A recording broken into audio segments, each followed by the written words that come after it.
ഈ ഷൂ റാക്കിൻ്റെ ഓരോ തട്ടിയും ഓരോരുത്തർക്കുള്ളതാണ്. അവനവൻ്റെ തട്ടി ഏതാണെന്നുള്ളത് ഓരോരുത്തർക്കും അറിയാം. അതനുസരിച്ചാണ് അവർ കൊണ്ടുവന്ന് അവരുടെ ചെരുപ്പുകൾ വെക്കുന്നത്. സോ വെറുതെ ഉപേക്ഷിച്ച് കിടന്ന ഒരു സാധനത്തിനെ നമ്മളിങ്ങനെ ഒരു യൂസ്ഫുൾ സാധനമാക്കി മാറ്റിയെടുക്കും. ഇതാണ് നമ്മുടെ കസ്റ്റമൈസ്ഡ് ഷൂ റാക്ക്. തുറക്കട്ടെ. ഇതേ ഓരോരുത്തരുടെ ആയിട്ട് ഷൂസ് ഇങ്ങനെ അടുക്കി വെച്ചിരിക്കുകയാണ്.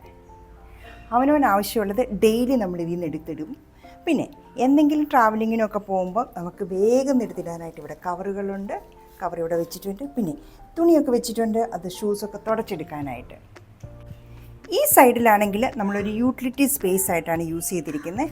ഇത് ഇവിടെ നമ്മുടെ ഗാർഡനിങ് ടൂൾസ് ഉണ്ട്, അതായത് ഗ്രാസ് കട്ടറുണ്ട്, പിന്നെ ഇവിടെ ഓയിലുണ്ട് ഗേറ്റിനൊക്കെ ഇടാൻ, പിന്നെ അത്യാവശ്യം കൊച്ചു കൊച്ചു ഇതാണ്ട് ബൾബ്, എന്തൊക്കെ നമ്മുടെ ചെറിയ ചെടിച്ചട്ടികൾ, എന്തൊക്കെ സാധനങ്ങളുണ്ടോ അതെല്ലാം നമ്മളിവിടെ സ്റ്റോറേജ് ആയിട്ട് യൂസ് ചെയ്യാം. ഇവിടെ എപ്പോഴും കാണുന്ന ഒരു സാധനമാണ് ഈ പേപ്പറുകൾ. ഇത് എന്തിനാണെന്നറിയാമോ? നമ്മുടെ ജോക്കുട്ടിന് വേണ്ടിയാണ്. അവന് മിക്കവാറും ദിവസങ്ങളിൽ അപ്പിയിടുന്നത് ഈ കാർ ഷെഡിൻ്റെ ഏരിയയിൽ അല്ല ഈ ടൈലിലായിരിക്കും. അപ്പം നമ്മൾ ഇവിടെ ഇങ്ങനെ ഈ പേപ്പർ വെച്ചിട്ടുണ്ട്. അപ്പോൾ ആര് കാണുന്നോ അവർ ഈ പേപ്പർ കീറിയെടുത്ത് അപ്പി കോരി വേസ്റ്റ് കൊണ്ടേ കളയും. സോ ഈസി മെത്തേഡാണ്. വീടും പരിസരവും ക്ലീൻ ആക്കാൻ വേണ്ടി മാത്രമാണ് ഇവിടെ കുറച്ച് പേപ്പറും വെച്ചിരിക്കുന്നത്. പിന്നെ ഈ മുകളിലത്തെ റാക്കിൽ ഇതേ ഒരു കട്ടർ, ഒരു ചുറ്റിക, ഒരു സ്ക്രൂ ഡ്രൈവർ, ഇതേ അത്യാവശ്യം തീപ്പെട്ടി, എന്തൊക്കെ വേണോ അതെല്ലാം ഇവിടെ സൂക്ഷിച്ചു വെച്ചിട്ടുണ്ട്.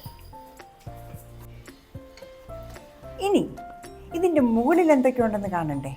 ഇതേ ഇവിടെ ഒരു പ്ലാസ്റ്റിക് ഒരു ചെറിയൊരു പാത്രം. ഇതിനകത്ത് വെച്ചിരിക്കുന്നത് നമ്മുടെ വിക്കറ്റ് ഗേറ്റിൻ്റെ ലോക്കാണ്. രാവിലെ ഊരിയെടുത്ത് ഇവിടെ വയ്ക്കും. പിന്നെ ഒരു കുട. ഇത് കോമൺ ആയിട്ട് എല്ലാവർക്കും മഴ സീസണിൽ വെളിയിലോട്ട് ഇറങ്ങാൻ വേണ്ടി ഉപയോഗിക്കാൻ വേണ്ടിയുള്ളതാണ്. പിന്നെ ഇതിലും വലിയൊരു സാധനമാണ് ഈ ഒരു കലം. ഇത് ഞങ്ങളുടെ അമ്മച്ചി പെയിൻറ്റ് ചെയ്തതാണ്. അമ്മച്ചി ഹാൻഡ് വർക്ക് ഭയങ്കരമായിട്ട് പെയിൻറ്റിങ് ചെയ്യുമായിരുന്നു. നമ്മുടെ ഈ വീട്ടിലുള്ള എല്ലാ പെയിൻറ്റിങ് വർക്കും അമ്മച്ചി ചെയ്തതാണ്. അപ്പോൾ ഇത് അമ്മച്ചിയുടെ ഹാൻഡ് വർക്കാണിത്.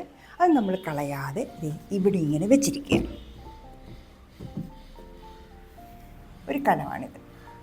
അതിൻ്റെ അകത്ത് ഒരു പാത്രം വെച്ച് മണ്ണും വെള്ളവും കൂടെ ഒഴിച്ചാണ് നമ്മളിവിടെ മണി പ്ലാന്റും വെച്ചിരിക്കുന്നത്. സോ ഇതാണ് ഇതിൻ്റെ മുകളിലുള്ളത്.